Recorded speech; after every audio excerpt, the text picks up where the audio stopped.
Amen. Amen. On va aller à la prédication parce que l'heure court. Elle ne fait pas juste avancer, elle court des fois. Dans Acte 4, Acte des Apôtres, chapitre 4, on va lire à partir du verset 8, pour ne pas tout lire. Alors Pierre, rempli du Saint-Esprit, leur dit, chef du peuple et ancien d'Israël, l'élite religieuse, puisque nous sommes interrogés aujourd'hui sur un bienfait accordé à un homme malade, afin que nous disions comment il a été guéri, sachez-le tous, que tout le peuple d'Israël le sache, c'est par le nom de Jésus-Christ de Nazareth que vous avez crucifié et que Dieu a ressuscité des morts. C'est par lui que cet homme se présente en pleine santé devant vous. Jésus est la pierre rejetée par vous qui bâtissez et qui est devenue la principale de l'angle. Il n'y a de salut en aucun autre, car il n'y a sous le ciel aucun autre nom qui a été donné parmi les hommes, par lequel nous devions être sauvés. Lorsqu'ils virent l'assurance de Pierre et de Jean, ils furent étonnés, sachant que c'étaient des hommes du peuple sans instruction, et ils les reconnurent pour avoir été avec Jésus. Amen. Seigneur, peux-tu bénir ta parole en nos cœurs ce matin et que tu puisses nous parler, nous la révéler, nous enseigner, parler à nos cœurs par la puissance de ton Saint-Esprit qui agit au milieu de nous, Seigneur. En nom de Jésus, je prie. Amen. On pensait de lire sans instruction. Aujourd'hui, c'est tellement important, ça. Il faut avoir plein de diplômes. Il faut être tous des professionnels, tous des spécialistes dans tous les domaines. Hein, si vous allez d'un garage, c'est pas écrit spécialiste, là. On ne sait plus s'ils vont être capables de faire marcher l'auto. Mais je connais des personnes qui ont jamais étudié à peu près dans la mécanique, puis ils trouvent des problèmes dans pas de temps que les spécialistes ne trouvent pas à 115 ou 120 $ de l'heure. L'autre va t'en être 10, puis il va dire « Ça me fait plaisir de t'avoir aidé. » Ici, ben, c'est pareil. Dans la parole de Dieu, c'était tous des spécialistes, des docteurs. Puis là, ben, ils voyaient que ces gens-là, il y avait eu un grand miracle qui s'était produit. Alors, ils étaient tous étonnés. Puis là, ils ont fait venir pour les accuser de ne plus parler dans ce nom-là, de ne plus prier dans ce nom-là. Ça en dérangeait, vous le lirez à la maison. Vois-tu, mais afin que la chose se répande davantage parmi le peuple, au verset 17, défendons-leur avec menace de parler désormais à qui que ce soit en ce nom-là. Hein, au lieu de donner gloire à Dieu, de bénir le Seigneur pour les miracles, il faut les défendre. Il ne faut plus le droit de parler dans ce nom-là. Malheureusement, on s'en vient presque comme ça. Mais le Seigneur reste encore des portes ouvertes et merci. Alors Jésus est le seul qui peut nous sauver. On l'a chanté tout au long. Le seul qui peut nous sauver, car il y a un seul Dieu et aussi un seul médiateur entre Dieu et les hommes, Jésus-Christ, homme. Puisque Jésus est cet unique médiateur, qu'est-ce qui le rend si spécial? Et pourquoi est-il l'unique solution? La réponse sort de la bouche de Jean-Baptiste. Dans Jean, au chapitre 1er, verset 29, il vit Jésus venant à lui et il dit, « Voici l'agneau de Dieu qui ôte le péché du monde. » Voici l'agneau de Dieu qui ôte, qui enlève, qui fait disparaître le péché du monde. Et Romains 3, 23 nous dit, car tous ont péché et sont privés de la gloire de Dieu, de la présence de Dieu, de la relation intime et personnelle avec le Seigneur. Jésus est aussi appelé le sacrifice parfait, qui est mort pour les péchés une fois pour toutes. Dans Hébreux 4,15, car nous n'avons pas un souverain sacrificateur qui ne puisse compatir à nos faiblesses. Au contraire, il a été tenté comme nous en toutes choses. Et ça, c'est lorsqu'il a été dans le désert, Satan a été le tenté sur les choses de la vie. Et Jésus a tout repoussé cela avec sa parole. Alors, il a été tenté comme nous en toutes choses, mais sans commettre aucun péché. Il a tenté sur la convoitise de la chair, la convoitise des yeux et sur l'orgueil de la vie. Ça, c'est les trois tentations qui ont été par rapport à Jésus. Avec le pain, satisfaire sa chair, avec les yeux, je vais te donner tous ces royaumes et la gloire qui va avec. Et Jésus dit, non, ça ne m'intéresse pas. Arrière de moi, Satan. D'ailleurs, tout lui appartenait. Tout appartient à Dieu. Satan, c'est un usurpateur. Il prend ce qui n'est pas à lui. Et c'est pourquoi lui et lui seul peut être le sacrifice unique et parfait pour les péchés de tous les hommes. De tous les hommes. Et c'est pour cette raison qu'il pouvait être l'agneau sans défaut, sans tache. L'agneau immolé pour vous et pour moi. Dans Hébreux 1,3, dit que Jésus a fait la purification des péchés. Si on veut être pardonné, si on veut être purifié, il n'y en a pas d'autre. Il n'y en a pas d'autre. Il faut aller à Jésus et lui parler. Si on a une confession à faire, une repentance à faire, c'est au pied de la croix qu'on va. On lève les yeux vers Jésus, puis on lui parle. On lui remet tout entre les mains. Dans Jean 8, 24b, « Si vous ne croyez pas ce que je suis, vous mourrez dans vos péchés. » Si vous ne croyez pas ce que je suis, lorsqu'on sait, c'est que ça veut dire « je suis », là, hein? C'est l'égal de Dieu, ça. Vous mourrez dans vos péchés. Et c'est Jésus qui parle ici. C'est Jésus qui l'annonce, qui le dit. En Jean 1,7, le sang de Jésus nous purifie de tout péché.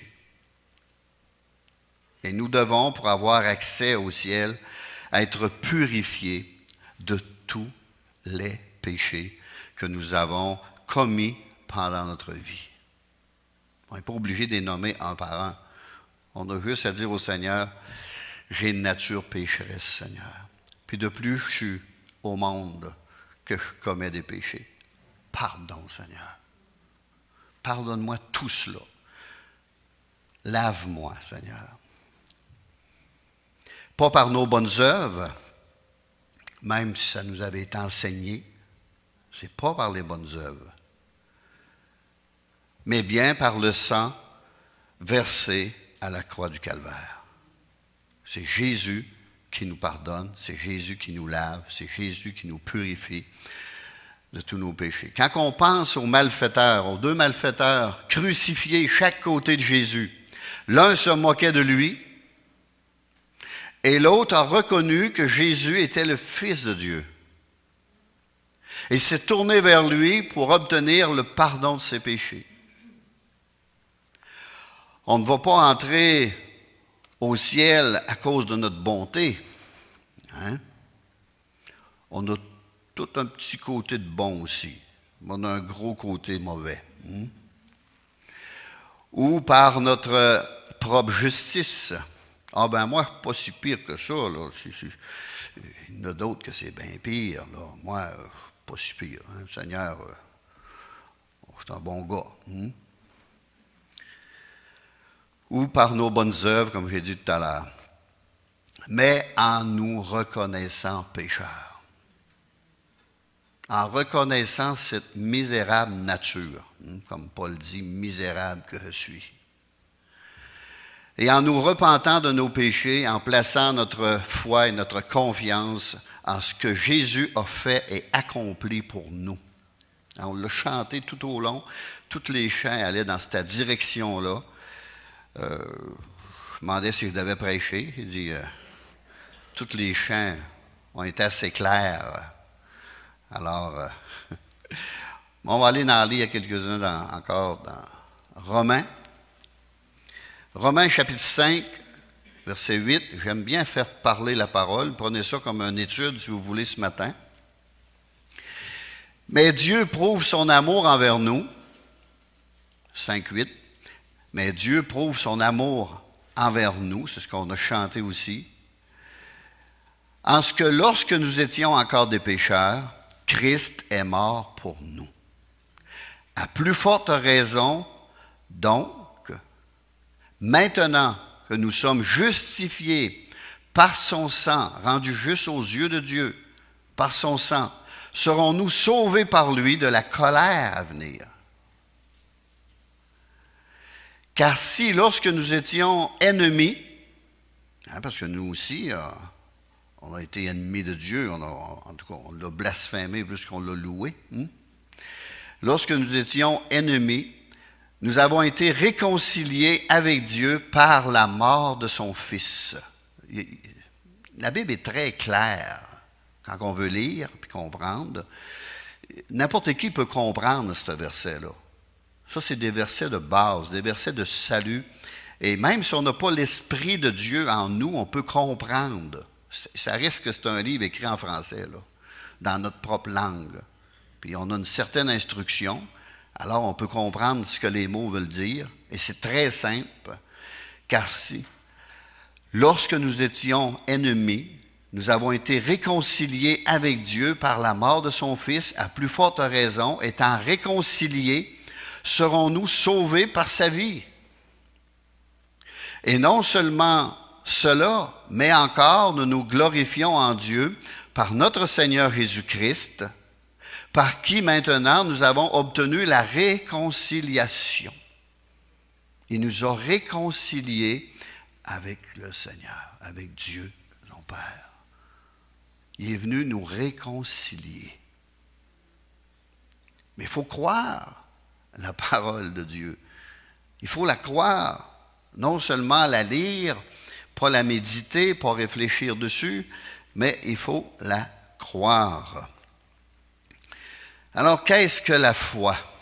La foi est une ferme assurance des choses qu'on espère, une démonstration de celles qu'on ne voit pas. C'est une foi qui croit aux réalités spirituelles. Les réalités spirituelles sont souvent invisibles. Mais c'est l'invisible qui se manifeste en nous, comme le Saint-Esprit comparé au vent. Le vent est invisible. Mais lorsqu'il est ici, on le ressent. Et lorsqu'il vient en nous, on le ressent, on sait qu'il est là. On sait qu'il est là. Les yeux de la foi deviennent plus forts que les yeux réels. Parce qu'il y a tellement de changements qui se produisent. Seigneur, je change. Voyons, ça ne me dit plus de faire cela, ça ne me dit plus d'aller à tel endroit, ça ne me dit plus de parler comme ça. Qu'est-ce qui se passe avec moi? Il y a une transformation, puis la transformation est très bien écrite dans la parole de Dieu, toute bien expliquée à la lettre. Alors la foi, c'est aussi un choix de notre part. Jésus a dit, ce n'est pas que vous ne pouvez pas croire, c'est que vous ne voulez pas croire. C'est que vous avez choisi de ne pas croire. Un choix. De ne pas venir à moi pour avoir la vie. La vie. Jésus n'a pas donné la vie seulement physique, mais aussi une vie spirituelle. Aussi vrai qu'une vie physique existe, aussi vrai qu'une vie spirituelle existe. Pourtant, Jésus a clairement dit, venez à moi. Venez à moi. Mais souvent, on est sourd d'oreille. Qu'est-ce qui peut nous empêcher? Toutes sortes de choses peuvent nous empêcher. L'amour pour ce monde peut nous empêcher. L'amour pour ce monde.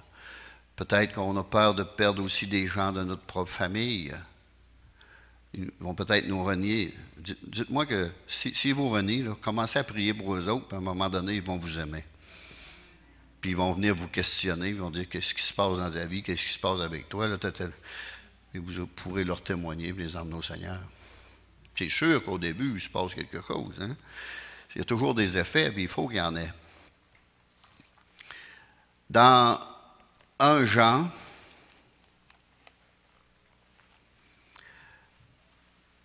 chapitre 5,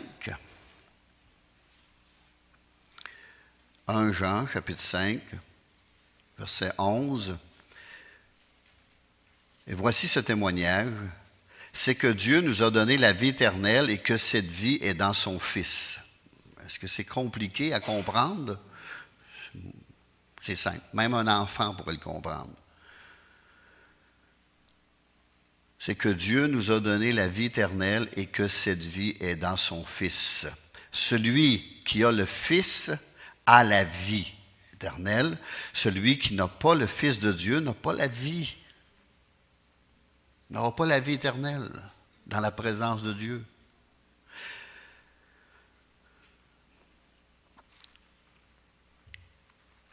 Jean 3, 8, 3, 18, excusez. Celui qui croit en lui n'est point jugé, mais celui qui ne croit pas est déjà jugé, parce qu'il n'a pas cru au nom du Fils unique de Dieu. Je peux comprendre pour ceux-là qui ne lisent pas la Bible, qui ne connaissent rien de la parole de Dieu, mais pour ceux qui se promènent avec une Bible sous le bras, puis qui la lisent, puis qui ne voient pas ça, là, c'est parce que vraiment, ils ne veulent pas voir. Vous savez, on peut être anéanti dans l'homme, si on veut. Au lieu d'être anéanti en Dieu, on peut être anéanti dans l'homme ou dans une religion. Puis gober tout, puis jamais vérifier rien, puis tout avaler. Mais ce n'est pas ce que le Seigneur nous commande. Il nous commande de la lire. C'est notre testament. Aussi vrai qu'on fait un testament dans ce monde, aussi vrai qu'on a un testament. Puis Dieu nous a donné la vie éternelle dans la présence de Dieu, dans ce testament, le Nouveau Testament. L'Ancien Testament, il est passé, il est vrai, il n'est plus applicable, mais toutes les histoires dedans sont vraies, là. Toutes les prophéties sont vraies, là. Mais c'est le dernier qui est applicable. Et le dernier, c'est par grâce. On est sauvé par grâce. Jésus est venu payer notre dette à la croix. Plusieurs religions sont restées dans l'Ancien Testament. Je ne sais pas, peut-être payant là, de rester dans l'Ancien Testament, là, puis de vendre un salut qui est gratuit.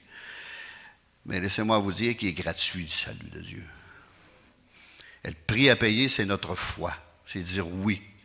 Oui, Seigneur, j'en veux. Puis si vous dites oui, il va se passer quelque chose. Dieu ne nous a pas abandonnés de même, là. Il va se passer quelque chose dans notre vie, comme j'expliquais tout à l'heure. Revenons aux malfaiteurs, hein, aux larrons. Alors, l'un était à sa droite et l'autre à sa gauche. Vous savez que dans la Bible, la droite de Dieu, ça signifie quelque chose. Jésus est monté à la droite de Dieu. C'est toujours la droite. Selon le choix qu'ils ont fait, l'un est allé en enfer, dans le tourment éternel, et ça, la Bible en parle énormément dans le Nouveau Testament, et l'autre, dans la présence de Dieu, dans le royaume de Dieu, dans son ciel. Nous aussi, nous avons un choix, et la décision que nous prendrons au sujet de Jésus-Christ déterminera où nous passerons l'éternité. Ce choix-là va déterminer où on va passer l'éternité. Alors, c'est très, très important de réfléchir aux raisons de sa venue, pourquoi Jésus est venu, et ce qu'elle signifie pour nous personnellement. Parce que Jésus a dit aux larrons repentants, aujourd'hui, tu seras avec moi dans le paradis. Aujourd'hui, tu seras avec moi dans le paradis. C'est pour ça que des fois, on fait des services funèbres, nous, les pasteurs. Puis c'est si facile pour d'aucuns. Puis les autres, on peut juste les avertir du danger. Les avertir qu'il y a une vie après la mort, qu'il y a un jugement aussi qu'il va avoir. Alors, mais on n'a pas l'assurance que cette personne-là peut aller au ciel. Comme quelqu'un qui a reçu l'Esprit de Dieu, qui est enfant de Dieu, juste à parler avec, on le voit qu'il est sauvé. On le voit tout de suite. Il comprend la parole de Dieu. Il est capable de l'expliquer comme il faut, correctement. La base, toujours, du salut par grâce. Alors, de quel côté de la croix sommes-nous? Du moqueur ou du repentant? Celui qui a cru. De quel côté on se place? Parce que ni un ni l'autre a fait des œuvres ici. Ils étaient cloués parce qu'ils étaient des criminels. Alors, il y en a un qui dit, pour nous c'est justice, mais pour lui c'est injuste. Mais Jésus est mort pour les injustes. Lui juste, mort pour les injustes. Pour moi et vous. Dans 1 Timothée 1,15, c'est une parole certaine et entièrement digne d'être reçue, que Jésus-Christ est venu dans le monde pour sauver les pécheurs. Puis ici, c'est Paul qui parle, dont je suis le premier. Et ceux qui connaissent la vie de Paul au tout début, avant sa conversion, il pouvait lever deux mains bien haut. Donc, je suis le premier. Un persécuteur d'Église, il approuvait des meurtres, puis il emprisonnait les personnes, les chrétiens. Il les détestait à ne pas endormir la nuit, je suis certain. Mais un jour, le Seigneur s'est révélé à lui. C'est pour ça qu'il y a des personnes parmi nous là, qui étaient des grands blasphémateurs, des personnes qui détestaient même tous les chrétiens, surtout que ça parlait de Dieu, et c'est devenu des adorateurs. Quelle transformation! Il y en a un jour qui m'a dit, moi, il n'était pas fort sur l'existence de Dieu, là, mais il dit, à votre église, il se passe tellement de choses dans les vies qu'il y avait des doutes. Là. Il y a certainement quelque chose de puissant là qui se passe, de très puissant, à cause des vies qu'il connaissait, qui avaient été transformées par la parole de Dieu. Au verset 16 de Tite 1, « Mais j'ai obtenu miséricorde. » Paul dit, je vais le relire, c'est une parole certaine et entièrement digne d'être reçue que Jésus-Christ est venu dans le monde pour sauver les pécheurs, dont je suis le premier. Mais, il y a un mais là, j'ai obtenu miséricorde. Ça veut dire une grâce de la part de Dieu pour pardonner ses péchés, afin que Jésus-Christ fasse voir en moi le premier des pécheurs, toute sa longanimité, toute sa patience, sa longue patience envers Paul. Parce que Dieu aurait pu, même pas, là, Dieu a juste à penser, mais il n'est plus là. Mais il a usé de patience. Il y avait un but avec Paul, faire son salut, comme il a offert à tout le monde, d'une manière extraordinaire, par exemple. Puis il y avait un choix à faire.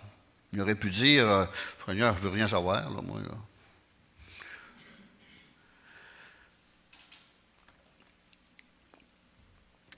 Alors, toute sa longanimité, qui veut dire sa patience, pour que je serve d'exemple à ceux qui croiraient en lui pour la vie éternelle, pour accéder à la vie éternelle, en d'autres mots. Et au verset 17, « Au roi éternel, immortel, invisible, le seul Dieu, soit honneur et gloire pour toujours. Amen. Il donne la gloire à Dieu. Toute une gloire, immortelle, invisible, le seul et unique Dieu. À lui la gloire. Colossiens 2,14, Dieu, ou il, a effacé l'acte dont les ordonnances nous condamnaient et qui subsistait contre nous, ça veut dire la loi. Dieu a donné la loi à Moïse, et Dieu, c'est un Dieu parfait, alors sa loi était parfaite. Nous, on est des imparfaits. C'est impossible d'essayer de suivre une loi et de la mettre en pratique quand on est imparfait d'une loi parfaite. Mais Dieu ne l'avait pas donné pour qu'on la vive, la mette en pratique. Il l'avait donné pour qu'on réalise qu'on avait une nature pécheresse. Et il est venu lui-même sur forme humaine, en prenant un corps, celui de Jésus-Christ, pour accomplir sa propre loi, pour nous offrir un salut parfait. Alors, Dieu a effacé l'acte dont les ordonnances nous condamnaient et qui subsistait contre nous, la loi, et il a éliminé, effacé en le clouant à la croix. Effacer signifie annuler, payer complètement la totalité,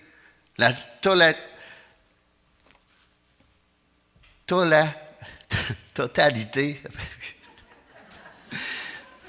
J'ai écrit j'ai oublié ma barre sur le T. C'est pour ça qu'il hésitait un peu, là. Il dit, voyons, ça ne fonctionne pas. En tout cas, la totalité de la liste de nos dettes envers Dieu. Hein, parce qu'on a une moyenne dette. Si on va voir la parabole de la dette, là, notre dette est assez immense que c'est impossible de la payer. Mais Jésus l'a payé à ma place. Lorsque Jésus a dit « Tout est accompli à la croix du Calvaire », il disait que toutes les prophéties au sujet de l'œuvre du Messie sur la terre, qui constituaient à payer pour les péchés de l'humanité, étaient totalement accomplies. Il y avait d'autres choses, mais ça, c'était dedans aussi. Alors, votre dette a été payée à la croix il y a plus de 2000 ans. La justice est faite et votre dette est payée. Et Dieu ne vous considère plus comme étant un pécheur destiné à l'enfer, mais comme un enfant bien-aimé qui se prépare à rentrer à la maison céleste. Vous savez, une histoire, j'espère qu'on ne va pas trop le défrémer, là. Pour ceux qui écoutaient Symphorien quand il était plus jeune, là. Quand il racontait une histoire, Ephrem, là, il la virait à l'envers. Mais un homme qui est accusé d'avoir volé du pain, peut-être pour manger, ou fait un vol quelconque, le juge, selon la loi, est obligé d'apporter une sentence. Alors l'homme se présente, peut avoir. Alors le juge écoute son histoire, mais ça finit qu'il a volé quelque chose. Et la sentence pour le vol, c'est une amende ou de la prison. Alors le juge le condamne à, au moins 200 piastres d'amende. Là, c'est le juge. Maintenant, le monsieur, il n'a pas une scène pour payer. Alors, c'est la prison, sûr et certain. Mais là, le juge, il enlève sa cape, il descend, il va voir le monsieur, il ouvre son porte-monnaie, il sort 200 $, puis il paye la dette. Il dit, là tu es libre. Dieu, c'est ce qu'il a fait. C'est ce que Dieu a fait pour chacun de nous. Il est venu payer la dette. Mais il est juste. Il fallait qu'il y ait une justice qui soit faite aussi. Alors Dieu, dans sa justice, coupable. Dieu avait dit, tu n'en mangeras pas. Puis le jour où tu en mangeras, tu mourras. Coupable. Puis là, la relation était brisée avec Dieu. Mais Dieu avait son cause de juge. Maintenant, il est venu, puis il a payé la dette. Tu es libre. Il faut comprendre ça comme ça. Alors, tous ces pèlerinages sont les vôtres. Si seulement ou si vous choisissez d'accepter par la foi le cadeau offert par Dieu. Il faut l'accepter. Peut-être que l'homme, dans son orgueil, veut dire, juge, je remonte à ta place, là, puis remets l'argent dans tes poches, puis il va mieux aller en prison ou mourir. Ça, c'est de l'orgueil, ça. Parce qu'il faut être humble pour accepter que quelqu'un paye pour nous autres, là.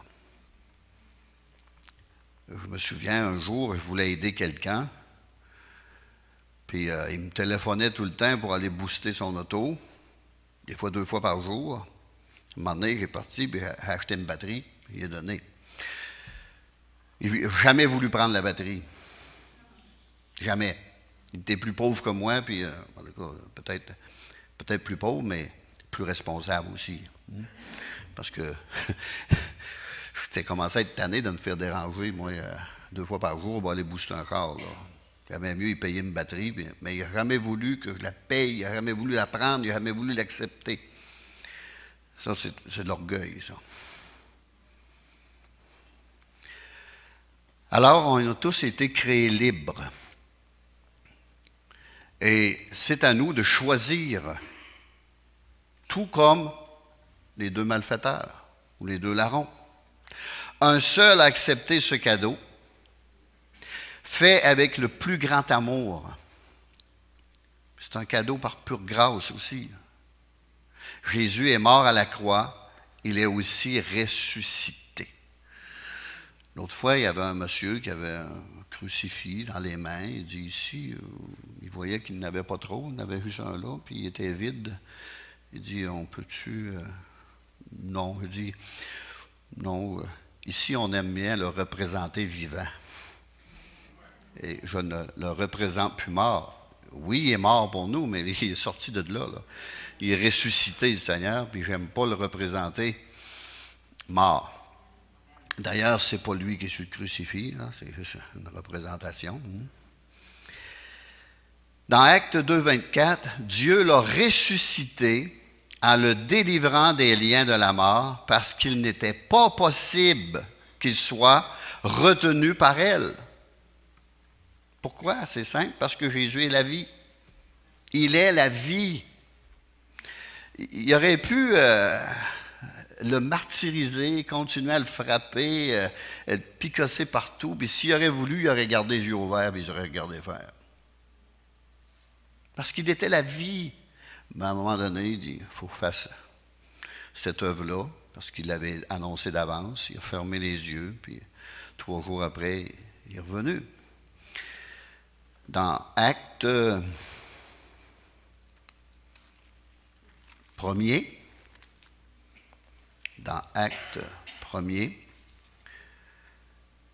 verset 1er, Théophile, Saint Théophile vient de là, mais Théophile, j'ai parlé dans mon premier livre de tout ce que Jésus a commencé de faire et d'enseigner dès le commencement, jusqu'au jour où il fut enlevé au ciel après avoir donné ses ordres par le Saint-Esprit aux apôtres qu'il avait choisis.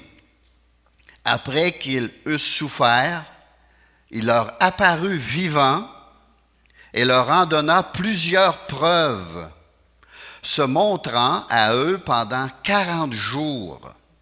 Pendant 40 jours, Jésus s'est montré à bien des gens. Et parlant des choses qui concernent le royaume de Dieu. Jésus parlait des choses de Dieu.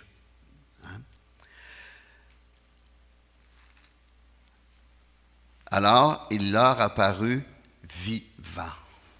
Pas mort, vivant. Et ce n'était pas un fantôme. Il pouvait le toucher, il mangeait avec eux, il parlait avec eux.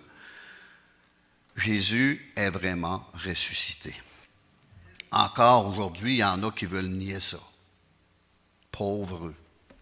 Pauvres eux. Une question va être posée au ciel. Qu'as-tu fait de mon fils? Qu'as-tu fait de mon fils? Ça, c'est une première question que Dieu va poser. Qu'as-tu fait de mon fils? Car Dieu a tant aimé le monde qu'il a donné son Fils unique afin que quiconque croit en lui ne périsse point, qu'elle point d'enfer, mais qu'il ait la vie éternelle. C'est ça que le Fils est venu accomplir. Jean 3,13. Personne n'est monté au ciel si ce n'est celui qui est descendu du ciel, le Fils de l'homme qui est dans le ciel. Et ce verset contredit les prétentions de plusieurs religions d'avoir reçu des révélations de la part de Dieu. Jésus insistait ici sur le fait que personne n'avait pu monter et en revenir pour en montrer le chemin. Il y a Paul, un moment donné, qui était ravi. Il ne savait même pas si c'était dans son corps ou hors de son corps. Mais il parlait de Jésus. Il n'est pas venu en présenter un autre, là. Il n'est pas dans le passé, il n'avait un certain Raël, là, qui voyageait d'une planète à l'autre, puis qui venait nous conter des histoires, là. Moi, je n'ai jamais cru, là, mais c'était encore basé sur la perversion. Hein? Encore perversion sexuelle. Il nous séduit beaucoup avec ça. Dans Jean 14,6, « Je suis le chemin », a dit Jésus. « Je suis le chemin, la vérité et la vie. Nul ne vient au Père que par moi. » Alors la Bible est très claire, là. Il y a beaucoup de versets qui nous montrent que c'est Jésus, Jésus seul. C'est ce que les apôtres prêchaient, ce que les apôtres enseignaient, ce qu'ils ont vécu avec Jésus. Et ça se continue. Thomas a même dit, après avoir été incrédule pour un certain temps, « Mon Seigneur et mon Dieu. » Mon Seigneur et mon Dieu. Même on pourrait en lire un peu dans Jean 14. 7, écoutez bien, « Si vous me connaissiez, vous connaîtriez aussi mon Père. Et dès maintenant, vous le connaissiez. Et vous l'avez vu. » Philippe lui dit, « Seigneur, montre-nous le Père, et cela nous suffit. » Jésus lui dit, « Il y a si longtemps que je suis avec vous, et tu ne m'as pas connu. » Philippe, tu ne m'as pas reconnu. Celui qui a vu le Père, celui qui m'a vu a vu le Père. Celui qui m'a vu a vu le Père. Comment dis-tu, montre-nous le Père? Voyons. Et moi, le Père. Le Père est dans le Fils et le Fils est dans le Père. Le Saint-Esprit aussi. 3 personnes en Dieu. Ne crois-tu pas que je suis dans le Père et que le Père est en moi? Les paroles que je vous dis, je ne les dis pas de moi-même, et le Père qui demeure en moi, c'est lui qui fait les œuvres. C'est pour ça que Jésus, pour ressusciter les morts, il levait la tête et il faisait une prière à Dieu. Partout. Il faisait une prière avec la multiplication des pains, il faisait une prière, rendait grâce à Dieu. Le Père qui demeure en moi, c'est lui qui fait les œuvres. Croyez-moi, je suis dans le Père et le Père est en moi. Croyez du moins à cause de ses œuvres. Croyez à cause de ses œuvres. Et lorsqu'il a ressuscité Lazare, croyez au moins à cause de cela. Je suis la résurrection et la vie. Il est vraiment ressuscité.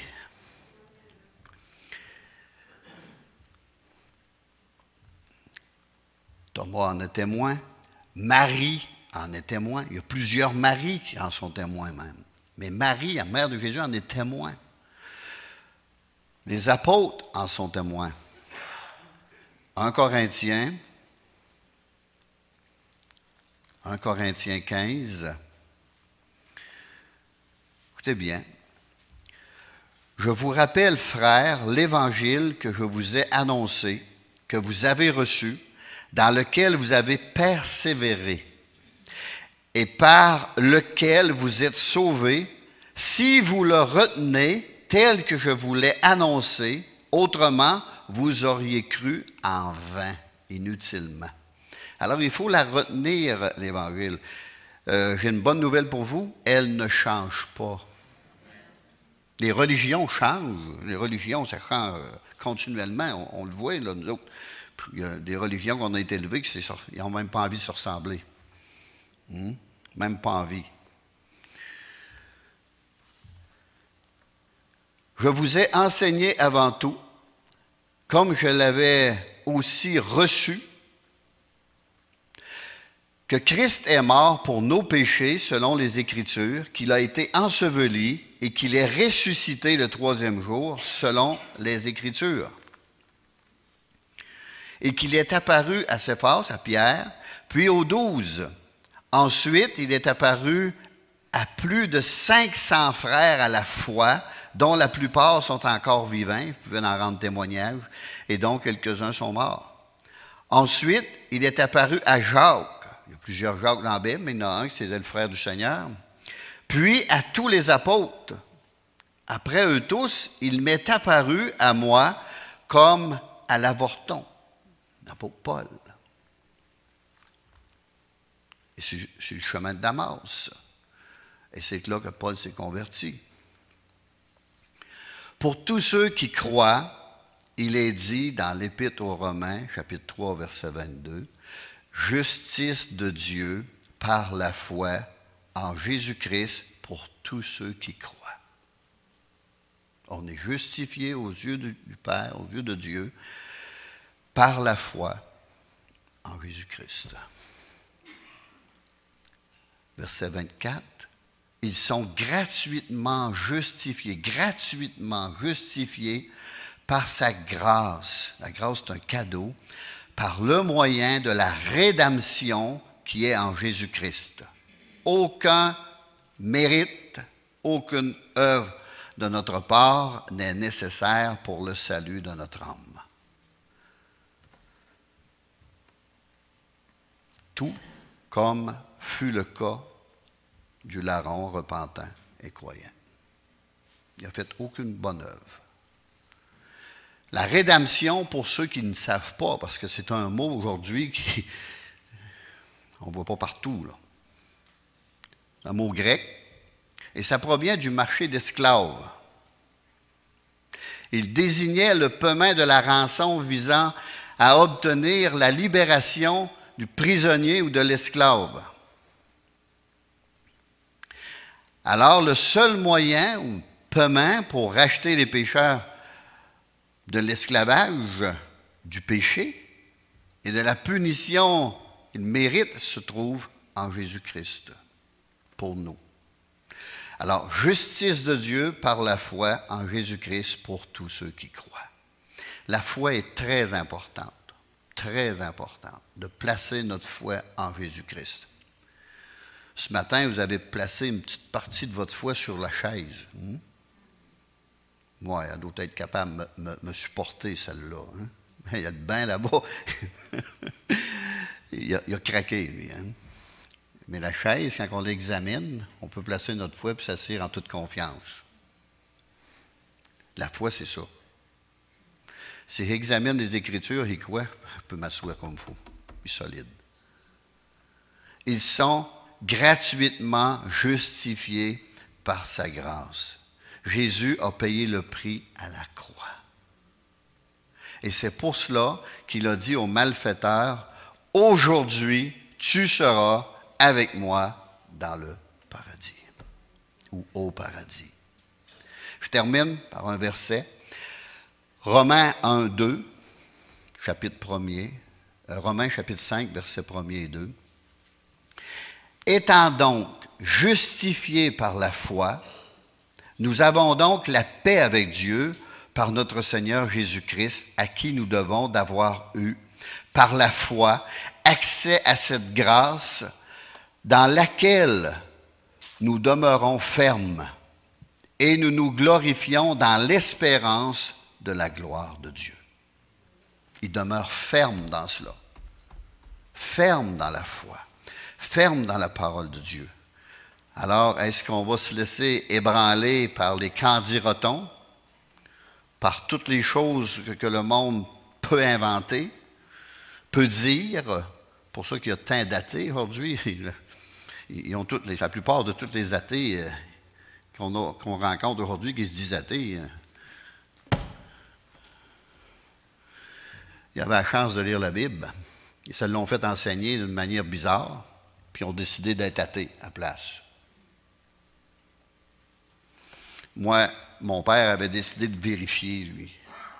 Il y a 50 ans ou 55 ans, il s'était acheté une Bible, il avait vérifié où que sa religion le menait. Puis il est sorti de la course. Parce qu'il dit, il n'aurait pas la vie éternelle dans cette religion-là. Puis il y a 50 ans, c'était pas drôle, là. Tu mettais tout en jeu, là. Ta famille, ta job. Tu ne savais même pas si le gars à l'épicerie allait continuer à te vendre. Ça fait que il savait c'est quoi perdre sa vie. Mais celui qui accepte de la perdre à cause de mon nom et de la parole, la retrouvera. Et il l'a retrouvée. Il l'a bien vécu. Puis il est mort dans la foi. Amen. On va prier. Seigneur, nous avons lu, étudié ta parole, ce qu'elle dit par rapport à notre salut, par rapport au pardon de nos péchés, par rapport à ta venue, par rapport à ce salut gratuit, Seigneur, tu es notre Rédempteur. Tu es celui qui est venu payer la dette, qui nous a rachetés, Seigneur, d'une perdition certaine, d'une mort certaine, parce que le salaire du péché, c'est la mort. Mais le don gratuit de Dieu en Jésus-Christ, c'est la vie éternelle. Précieux Jésus, merci. Merci Seigneur. Je vais faire une prière pour ceux qui veulent prier. Ça répète après moi. Seigneur Jésus, je viens au pied de ta croix pour t'avouer que je suis un pécheur et je me sens perdu. Mais avec ce que j'ai entendu de ta parole, je veux croire en toi, Seigneur. Je veux placer ma foi, ma confiance en toi. Et je veux que tu puisses me laver de tous mes péchés, de prendre ma vie en main. Viens la conduire, viens la diriger, Seigneur. Et sauve mon âme. Sauve mon âme. Et donne-moi ton Saint-Esprit, afin que je puisse devenir un enfant de Dieu. Merci Seigneur pour le sacrifice accompli pour moi. Amen. À cette heure, n'oubliez pas de vous acheter une Bible. Si vous n'avez pas d'argent, vous en achetez, il y a juste à venir ici, on va vous en donner une. Que Dieu vous bénisse, saluez-vous les uns les autres. Excusez, on a passé droit un peu, mais on mange ici pour la plupart. Fait que